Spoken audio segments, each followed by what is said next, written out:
Yo lo presento primero que nada como un querido amigo, pero además lo podemos presentar como periodista, escritor. eh, ha incurrido en el libro de carácter histórico, ha incurrido en la ficción, aunque siempre con vasos comunicantes muy fuertes con la historia y con algunos personajes. Es también politólogo, magíster en ciencia política. Bueno, está con nosotros hoy en nuestra columna de análisis político para hablar de política, de análisis, de una de las columnas que les recomiendo que lo sigan a través de su página Facebook, Jorge Chagas, y también ya de paso hablaremos, entre otras cosas, de algún proyecto artístico, musical, que tengo el honor de haber sido convocado también para él. Bueno, Jorge, buen día y bienvenido. Buen día, un honor estar acá. Gracias por visitarnos otra vez. Y además con el esfuerzo que significa venir a la capital, viviendo en lo que puede ser casi como tu nuevo paraíso, ¿no? Es mi nuevo paraíso, exactamente. Hablarnos dos palabras de qué estamos hablando. Ponete bien frente al micrófono. A ver. Estoy viviendo, ¿cómo se llama? En Atlántida, en Villa Argentina, a 2,5 cuadras de la playa. Y ahora que viene el tiempo delicioso. Hermoso. Y admito que soy muy feliz. Estoy muy feliz porque estoy haciendo todo lo que me gusta. Tengo todo el tiempo del mundo para hacer lo que me gusta. Porque también, ya que hablábamos de cambios en la previsión social, la seguridad social, etcétera, vos ya estás retirado, ¿no? Yo ya estoy retirado, sí, después de casi 43 años de trabajo bancario estoy retirado. Bien. Me acogí a los beneficios jubilatorios. Y tenés más tiempo, me imagino, para escribir. Tengo mucho más tiempo para escribir, para leer, para estudiar. ¿Y cómo te funciona eso? Porque pienso lo siguiente, supongamos, alguien en actividad, como le pasa al 95% de los escritores en Uruguay, se las ingenia para compatibilizar su trabajo con la escritura, en el entendido que la escritura en general no suele darte dinero para vivir, o por menos dinero suficiente. ¿Hasta ahí vamos bien? Sí, correcto. Entonces compatibiliza ambas tareas. Entonces, por ejemplo, trabaja de tarde y se levanta de mañana y escribe, o al revés, o si trabaja de mañana y de tarde muchas horas, le mete después los fines de semana, y ahí lo va llevando y termina armando una estructura. Pero yo presumo el siguiente escenario. Se retira y, entre comillas, pasa a tener todo el tiempo del mundo. Y esa libertad ilimitada, uno puede suponer, se transforma en un momento ideal para tener todo, entre comillas, tiempo del mundo para escribir. Pero también puede ocurrir exactamente el contrario, que como te movieron las estructuras, ese tiempo libre pasa a irte, se te pasa como agua entre las manos y se te va, y entonces dejaste de laburar, no escribís más o escribís menos, y pasás el rato panza para arriba rascándote la panza. Lo que no está mal, ¿no? Lo que no está mal, para nada, no. ¿Puede pasar algo de eso? Sí, claro, pasa. A mí al menos me pasó tal cual como vos decís. Al caer la estructura que yo estaba acostumbrado, ¿no? Escribir de mañana, ir a trabajar de tarde y luego usar los fines de semana, esa estructura cae, y lo que hay que aprender a administrar es al tiempo libre, ¿no? Todas las horas que uno tiene libre. En el caso particular mío me pasó algo muy gracioso. Apenas me jubilé, empecé a hacer muchas cosas a la vez y no terminé ninguna. Y no entendía por qué quería hacer esto, quería escribir el libro de historia, hacer nuevas novelas, preparar nuevos proyectos musicales, y no hacía nada. Al final descubrí cuál era el problema. Hay que administrar el tiempo libre. Claro. Hay que administrar este tiempo. Tengo que crear una nueva... Hay que ponerse horarios, ¿no? Hay que ponerse horario, una nueva estructura más flexible, y ahí fue que empecé otra vez a retomar la capacidad creativa. Buenísimo. Bueno, que sirva como consejo entonces, para quienes tienen mucho tiempo libre y se sientan angustiados, es cuestión de administrarlo entonces. Es cuestión de administrar el tiempo libre. Sí. Bueno, otra de las cosas que nuestro querido Jorge, ha hecho mucho es últimamente empezar a generar diálogos fuertes entre su tarea narrativa con otras expresiones artísticas, ¿no? Y es ahí que aparecen proyectos que tienen llamémosle, comedia musical como el lenguaje para abordar cosas que tú ya has trabajado y escrito, ¿no? Exactamente. Ya lo realicé, lo pude llevar adelante con La Diosa y la Noche. Rosa Luna como protagonista. Rosa Luna, que es una novela, pero al mismo tiempo compuse la adaptación musical. de la novela, ¿no? Fue una experiencia maravillosa, una de las mejores experiencias que he tenido en la vida, porque Jorge Heller, que fue el director, convocó a un montón de gente que no tenía experiencia en los escenarios, amateur. La gran mayoría de las personas que actuaron en ese espectáculo eran amateur, pero después de muchos ensayos, de un trabajo muy largo, se logró que actuaran como profesionales. Se logró crear un espíritu de cuerpo, en el mejor sentido de la palabra, en que todos se sintieron compenetrados con los objetivos. Y pasaron cosas muy emotivas, ¿no? Gente que se acercó al proyecto, pero no quería cobrar porque se trataba de Rosa Luna. Especialmente gente, mujeres, ¿no? Porque ellas sentían que Rosa Luna había sido muy importante, por un montón de motivos. En sus vidas. En sus vidas, sí, por un montón de motivos, como ejemplo de superación en sus vidas, especialmente como eso, como una persona que había empezado con mucha dificultad de su vida, pero había logrado superar todo.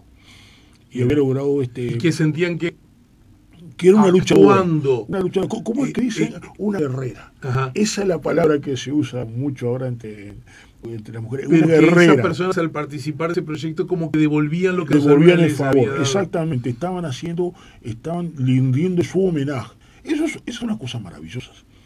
Eso es maravilloso haberlo vivido. Yo me emociono aún hoy, me emociono profundamente al recordar eso, ¿no? Al recordar eso. Y otra cosa es que vas por más, ¿no? Bueno, vos sí, y Jorge, los Jorges. Los dos Jorge, sí. Van por más porque está en carpeta, bueno, que mucho más que en carpeta, otro proyecto que tiene también un ícono muy importante de la historia de fútbol y mucho más también, ¿no? Mucho más. A ver, contanos algo de eso. Sí, Merville Noir. Es la adaptación musical. Maravilla Negra. Maravilla Negra. Es la adaptación musical de mi novela Gloria y Tormento, la novela de José Leandro Andrade, ¿no? Es bueno recordar que. ¿Recordás que fuimos a Salto a presentarla en el ciclo Escritores Humanos? ¿Cómo no? Incluso es interesante porque, por varios motivos, Jean Boqueña, como tú recordarás, allá en el año 2007, 2008, hizo una adaptación para el carnaval.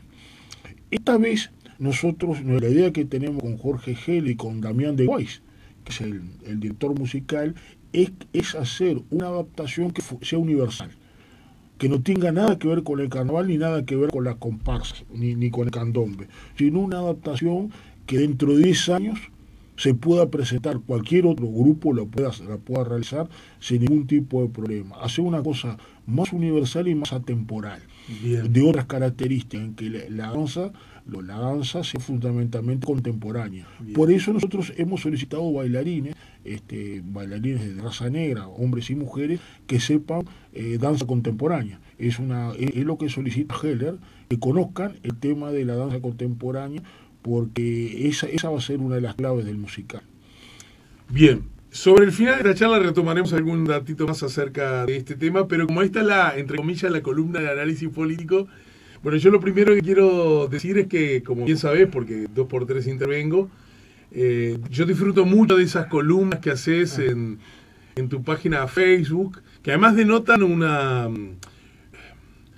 gran entrega y un profundo estudio. No es simplemente alguien que tendría todo el derecho, se para a la esquina de Facebook a conversar o opinar sobre muchas cosas. En todo caso, conversás y opinás, pero con fuerte apoyo de documentos y de trazabilidad histórica, ¿no? Claro, yo no creo que podamos opinar de todo. Yo me enorgullezco de las cosas que ignoro, que no conozco, y lo digo, yo de esos temas no conozco. Pero cuando uno opina de temas que conozco, yo entiendo que tengo la obligación de estar documentado, de estar bien informado, de ser racional, de respetar al otro, al que opina diferente a mí. Eso es fundamental. Una cosa que uno aprende en la facultad es el tema de la tolerancia. No se hiere, no se humilla, no se ataca, no se ofende. Usted aprende a escuchar al otro. A escuchar. No quiere decir que esté de acuerdo, pero aprende a escucharlo y a argumentar. ¿Y cómo te va con ese ejercicio, con esa premisa, con ese paradigma?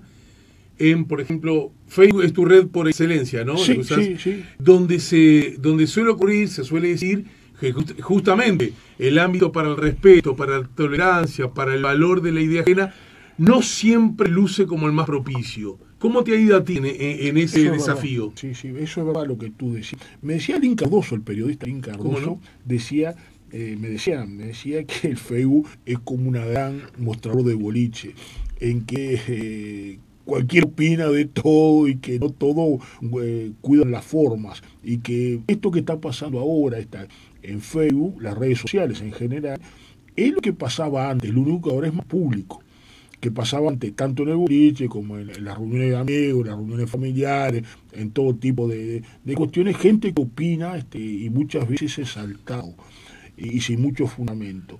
De todos modos, aunque así fuera, creo que Link tiene mucha razón, Link tiene mucha razón en lo que dice, yo creo que no debemos renunciar a la tolerancia, no debemos renunciar a cada vez que nos expresemos, hacerlo dentro de las normas democráticas, porque ¿qué es lo que pasa? Hay algo que parece que hay gente que le cuesta entender.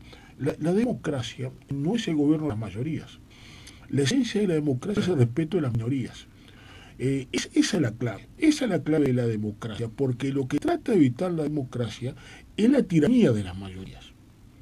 Entonces las minorías, aunque sean las minorías de las mayorías, tienen derecho a expresarse, aunque estén equivocados, aunque estén errados, aunque la metodología que empleen no sea la correcta. Eso estamos de acuerdo, pero dentro de la Constitución y las leyes deben expresarse. De ninguna manera se puede coartar el derecho a expresarse al que piensa diferente a mí, porque la libertad es eso, la libertad para el otro, para el que no comparte mis ideas. Entender eso es fundamental para mí. Bien. Bueno, a ver, me gustaría hacer un salpicón de temas y me gustaría arrancar por uno que abordaste en los últimos días, en tus últimas participaciones, que tiene que ver con justamente el vínculo entre el gobierno, los sindicatos, la izquierda, justamente bajo ese título, sindicatos, izquierda y gobierno. Además fue unas reflexiones en varias entregas, ¿no? Sí, 3, 4 en 3, exacto. Arranquemos pues, porque te lo tiro así como centro. A mí hay algo que me está llamando muy mucho la atención, y es que en el último tiempo, fundamentalmente en este ultísimo tiempo de este año, porque el año pasado, justamente atravesado por la emergencia sanitaria, el movimiento sindical, me parece que es algo que está bastante fuera de discusión, demostró un gesto y una actitud de alta responsabilidad al no, como se dice en la jerga, incendiar la pradera, no solo por cuestiones de carácter estrictamente sanitario, sino porque además había circunstancias que hacían que, bueno, determinadas lógicas de la exigencia sindical debían aplicarse un poco. Está recordado acuerdo entre trabajadores, empresarios y gobierno, donde los trabajadores dicen, en un acuerdo explícito, aceptan no tener beneficios salariales, ¿verdad? Justamente en el marco. Me parece que esto cualquiera puede entender que es un gesto de responsabilidad. Y además, bueno, sin sacar a la gente a la calle. Bastaba ver solo lo que pasaba en otros países con relación a una plena emergencia sanitaria, la gente saliendo a las calles, y en el Uruguay casi eso no ocurrió, ¿no? Ya en este año la cosa es un poco distinta, hay también ronda salarial, pero a mí lo que me llama mucho la atención, Jorge, es que cada vez que los trabajadores organizados deciden aplicar una medida, y las medidas de los trabajadores es un menú relativamente corto, ¿no? Sí, claro. Es decir, el paro, la huelga, circunstancialmente la ocupación. El paro podrá ser parcial, podrá ser total. La huelga a veces tiene una fecha, a veces ilimitada. En fin, el menú que tienen los trabajadores no es tan rico como el que tienen otros segmentos del poder, ¿no es cierto?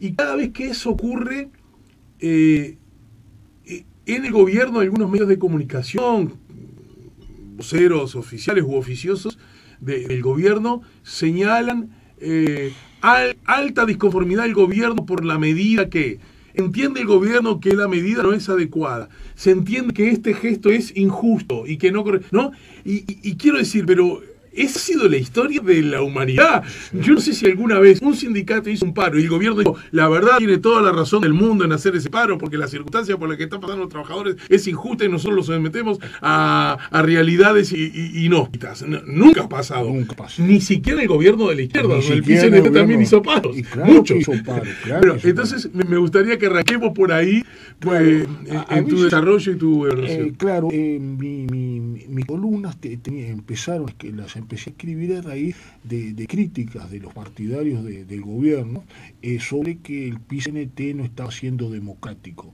Con respecto, estaba socavando la democracia con sus acciones. Y yo traté de fundamentar de que esto no es así. De ninguna manera es así. Para empezar, una cosa que resulta obvio. La democracia implica conflicto.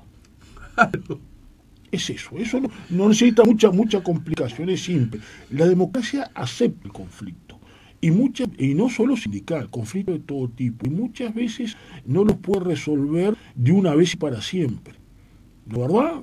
Es una búsqueda de soluciones. Entonces hay que aceptar el conflicto. ¿Hay límites para el conflicto? Sí, por supuesto, sí que los hay. La Constitución y las leyes. Pero el conflicto existe.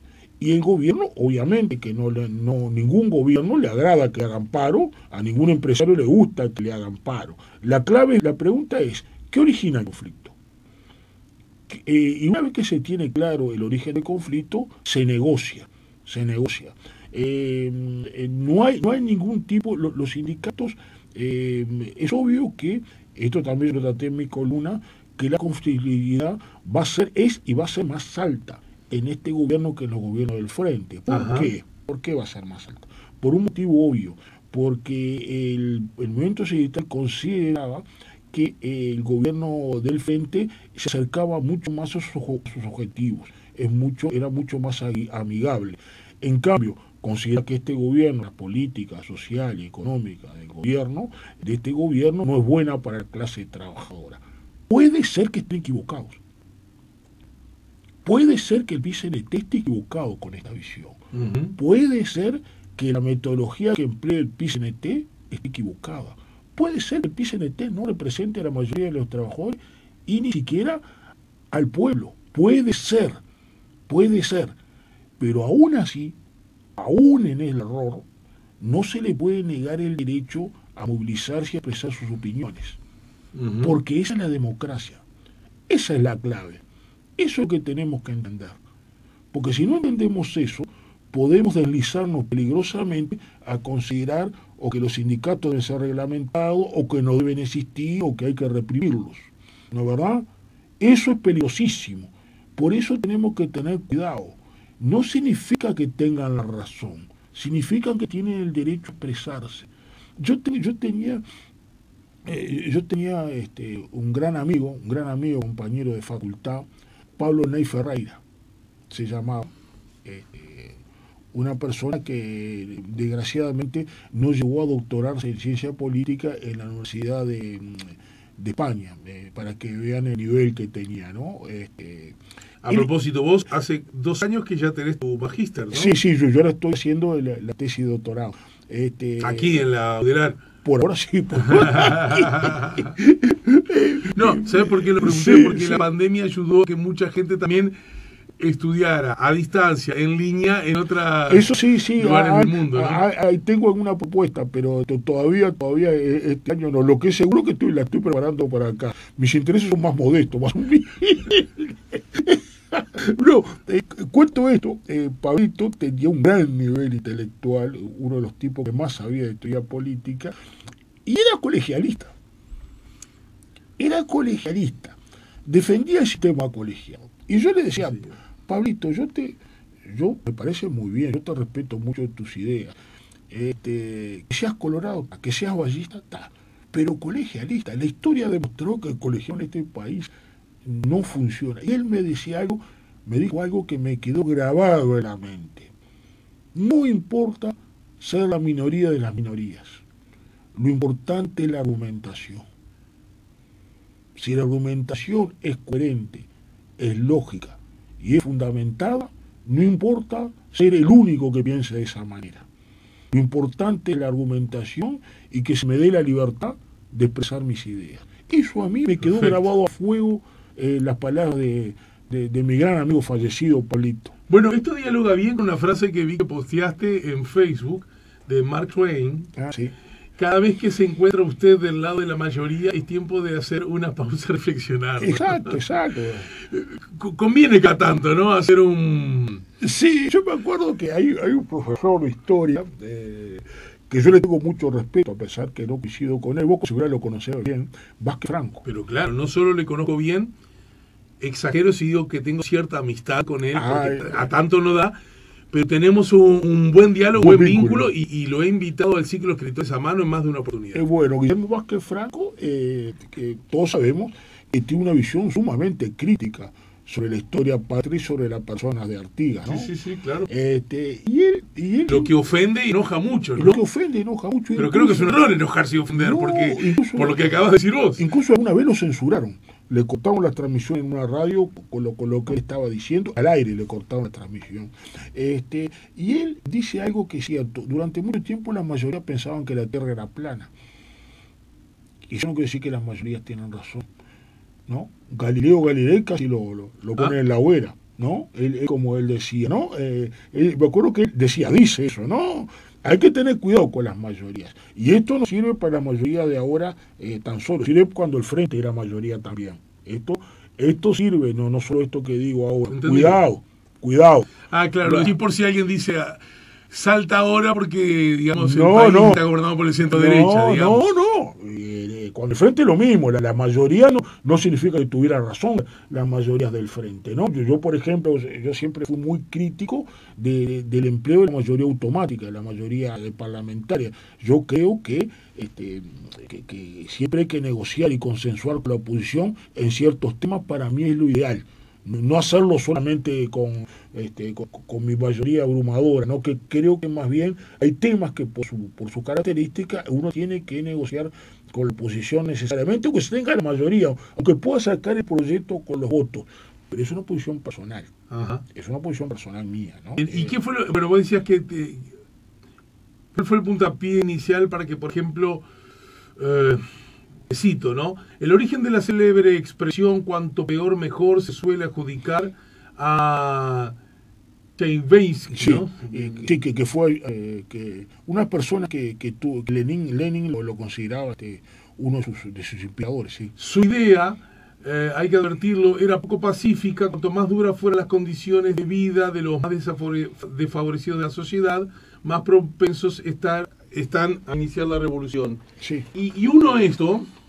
con la contratapa hoy de búsqueda que entrevista a la vicepresidenta Argimón, sí. Y dice, la oposición tiene una estrategia de querer impedir el accionar del gobierno, sostiene la vicepresidenta.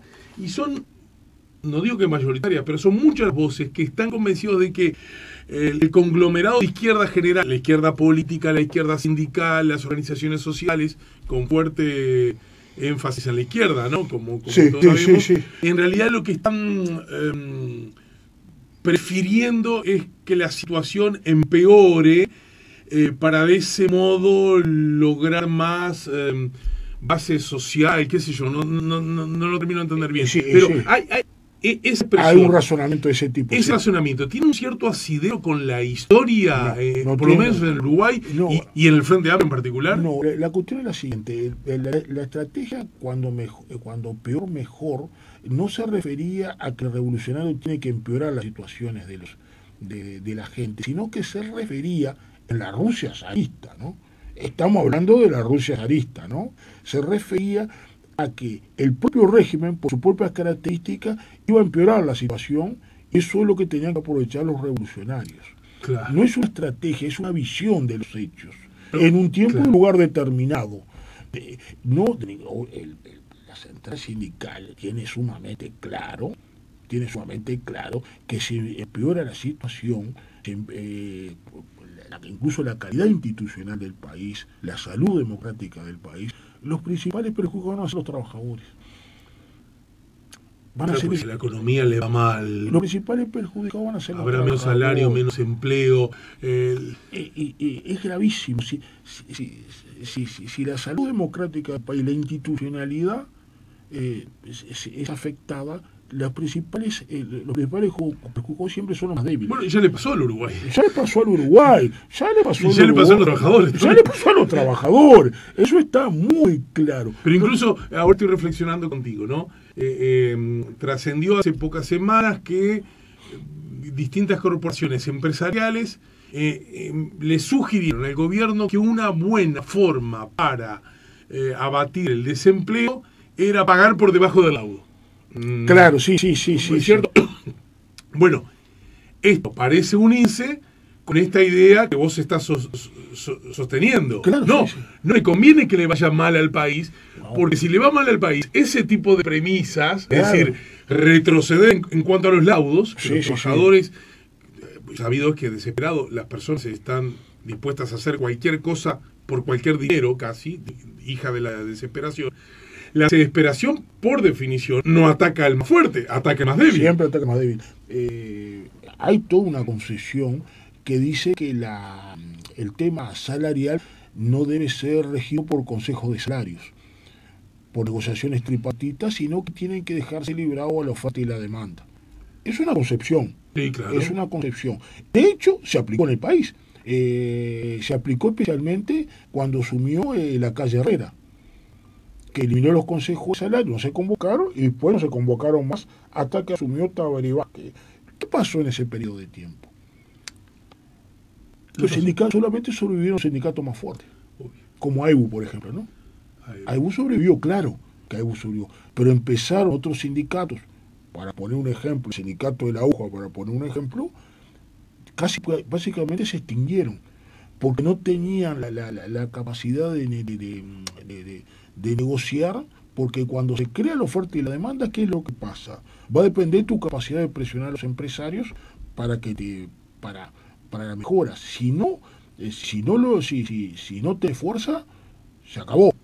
Y el hecho de que, por ejemplo, el que fue hasta hace pocas semanas presidente de PIT-CNT sea candidato ahora, y candidato claramente favorito, ¿no? Sí, a ser el próximo presidente del Frente Amplio, yo veo que a muchas personas les ha despertado como una especie de indignación. Vieron que entonces era cierto los vínculos históricos, conceptuales, ideológicos entre la fuerza política de izquierda y los trabajadores organizados. Con todo respeto, a mí me causa gracia ese descubrimiento, ¿no? Sí. Pero en todo caso, desde una perspectiva más, sería tan gracioso como descubrir que entre las cámaras empresariales no hay una afinidad con por ejemplo, los actuales gobernantes, ¿no? Claro, sí, claro. Que no vamos a parar el dedo. Incluso la asociación rural, los vínculos con el Partido Nacional, eso es notorio, ¿no? No termino de entender cuál es la sorpresa. Pero en todo caso hay algunos que sostienen que desde el punto de vista, llamémosle, táctico, sí, quizás no conviene ese es otro tema. Ese es tan otro fluidos tema. esos vasos comunicantes. Sí, ese es otro tema. En eso yo puedo estar de acuerdo, sí. En eso puedo estar de acuerdo. Yo no digo que Pereira, que esté bien que Pereira sea candidato del Frente, ¿no? A presidir el Frente, ¿no? Eso yo no me animaría a decirlo si es lo correcto. Pero sí, es obvio que hay vasos comunicantes enormes entre la izquierda y los sindicatos, ¿no? Eso es notorio. Además, no nos olvidamos que la clave del movimiento sindical es la negociación. Claro. Es la negociación. Yo puse algo en una de mis notas de Facebook que a alguien no le gustó mucho, que dije, yo trabajé, como tú sabes, trabajé en una parte de mi vida como cronista sindical, de 2 semanarios, Aquí y Alternativo, que ya no existen más. Yo durante mucho tiempo cubrí. Y una cosa que yo fui viendo es que en realidad los conflictos sindicales terminan en un empate. A ver. Sí, en realidad lo que pasa es que termina en un empate. Por ejemplo, en una empresa X despiden a un trabajador en forma injusta, ¿no, verdad? Por ejemplo, el sindicato se moviliza, ¿no? Y logra que el trabajador se retome. Pero a cambio, ¿qué pide la empresa Macanmo? Yo le pido paz sindical, por ejemplo, por 2 o 3 años que haya paz sindical. El sindicato va a decir, con toda lógica, va a ser una asamblea y decir, fue un gran triunfo porque el compañero fue restituido, y sí. Y es verdad. Y es verdad, pero a su vez, Entiendo. por unos años no va a haber conflicto. La empresa se La empresa podrá decir, nosotros ganamos porque logramos paz. Y también es verdad. Y también es verdad. En realidad son grandes empates. Es un juego de ajedrez. Un juego de ajedrez es en que cada cual va moviendo sus piezas y trata de que nadie hace jaque mate. Cuando se pierde un conflicto, lo peor que puede pasar en un sindicato es perder un conflicto, porque ahí el que se perjudica siempre es el trabajador. Por eso hay que buscar empatar. Eso lo aprendí de un gran dirigente sindical fallecido, Juanjo Ramos, ¿no? Que tenía muy claro eso. Él decía, yo no quiero conflicto. Claro, digamos, yo quiero negociar. A Juanjo le conociste bien por tu trabajo anterior, ¿no? Sí, claro, no, además fui bastante amigo de él, ¿no? Claro, pero quiero decir, además de cronista... sí. Porque vos, ¿se puede decir dónde trabajabas? Sí, yo trabajé, no hay ningún misterio, yo trabajé casi más de 30 años en el Banco La Caja Obrera, y después del 2002 pasé a trabajar en el nuevo Banco Comercial, y después... Por lo tanto estabas en AEBU, imagino. Siempre estuve en AEBU, sí, yo me afilié en plena dictadura. Y ahora te cuento una anécdota sobre eso. Y después el nuevo Banco Comercial fue comprado por la Scotia. O sea que yo me jubilé en el Scotia Bank. Ajá. Yo me jubilé en un banco extranjero. Entré en un banco nacional a fines de los 70 y me jubilé 40 y pico años, 43 años después en un banco extranjero, Jorge, canadiense. te tengo que despedir, pero me gustaría 2 o 3 reflexiones acerca de un personaje que vos estudiaste muchísimo, probablemente es de lo que más has estudiado en tu vida, de escena política, es Luis Valle Berres, ¿cierto? Ah, sí, Luis Valle, sí. ¿Y por qué hago referencia a él? Desde la perspectiva del vallismo, de todo lo que significa en Uruguay el vallismo, Sí. de todo lo que significa además la etiqueta, soy vallista, que él es vallista. Sí. Y en ese sentido, esta especie de disputa más o menos explícita que existen, ¿quién tiene hoy el legado vallista, ¿no? Por un lado, los colorados vallistas, porque Sí. Colorado y vallista no son sinónimos. No ¿No es son cierto? sinónimos, no. Dice los sectores que se autorreconocen como vallistas, dicen, los vallistas somos nosotros porque estamos el Partido Colorado. Sí. Y sin embargo, también son muchos, incluso analistas políticos, que entienden que hace rato ya, desde la perspectiva por lo menos del rol que juega el Estado en la mirada y también en las políticas aplicadas, como que el vallismo y sus banderas más elocuentes pasaron a formar parte del ideario de la izquierda, o por lo menos de buena parte de la izquierda. ¿Estás de acuerdo? Eso es cierto. Entonces, ¿cómo? Más, algunos dicen, bueno, ¿de qué vallismo hablamos? Integrando un gobierno conducido por la lógica liberal conservadora del herrerismo, más allá de que son muchos actores, muchos partidos, pero parece ser muy claro que en muchos aspectos quien lleva la delantera, y también tiene más cantidad de votos, es justamente esa visión históricamente más relacionada con el herrerismo, ¿no? Sí. ¿Cómo compatibiliza que justamente el herrerismo y vallismo estén gobernando juntos? Eso, la explicación es muy simple. La explicación es que era la historia.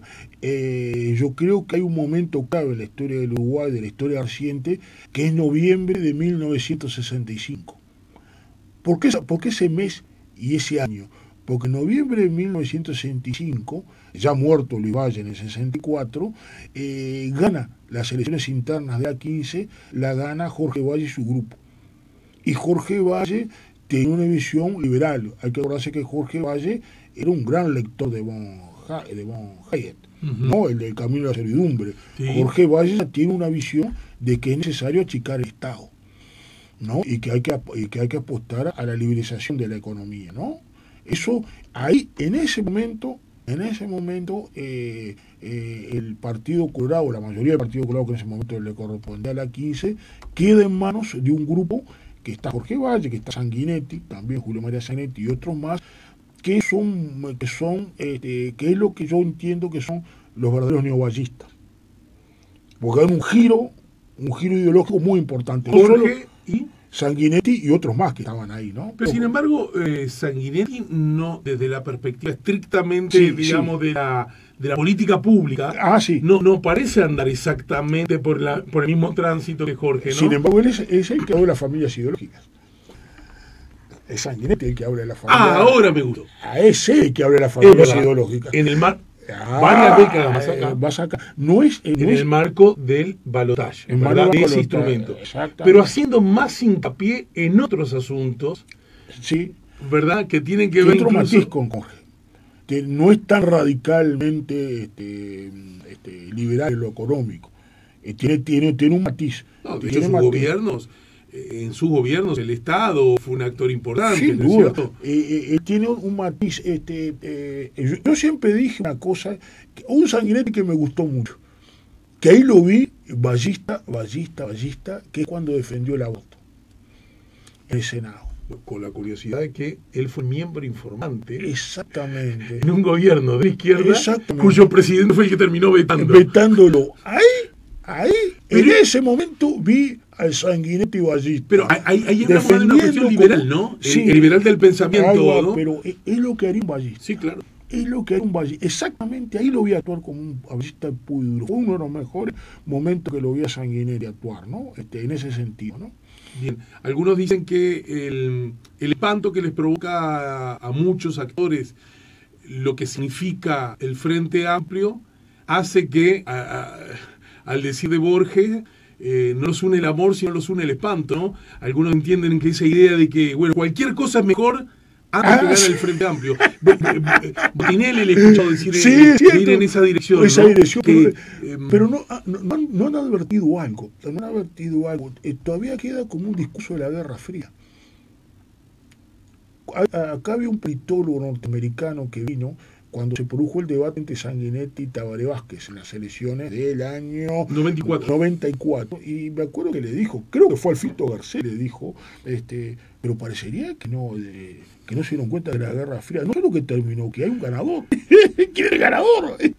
Claro. Hay un discurso que se mantiene. Sanguinetti insistía en la condición presuntamente marxista de Vázquez. Parecería que no se dieron cuenta que la Guerra Fría no solo que terminó, sino que un claro vencedor. Están como en un mundo, y yo noto, en mucho de esto que tú decís muy bien, yo noto que pasa eso, hay un discurso anticuado. Pero ese discurso anticuado, yo siempre, una cosa que también he aprendido, entre otros, de mi amigo Fito Garcés, y de mis otros amigos, ¿no? El Chaquetti, Buque, etcétera, toda la barra. Sí, los conozco. Lo sé. Que si el político lo usa es porque rinde. Sin duda. Ese cosé anticuado que vos decís. Sí. Es anticuado de pronto para la literatura. Sí, sin duda. Pero hay gente que prende, porque si no se debería seguir usando, ¿no? Yo ahora cuando debatía con una persona que me decía, ¿no? yo decía, pero vamos a contestar un par de preguntas. ¿Existió ahora cuando el Frente perdió las elecciones alguna concesión en el gobierno? ¿Alguien propuso no entregar? ¿Hubo algún tipo de impugnación en la izquierda, en la Corte Electoral, sobre los resultados de la elección? ¿Hubo o no en el medio de comunicación afines a la izquierda algún cuestionamiento sobre la victoria de la coalición? ¿Se cumplió bien el periodo de transición correctamente, sí o no? Lo otro, se cumplió, y esto es muy importante simbólicamente, el rito republicano de pasar la banda presidencial al ganador. ¿Se cumplió o no?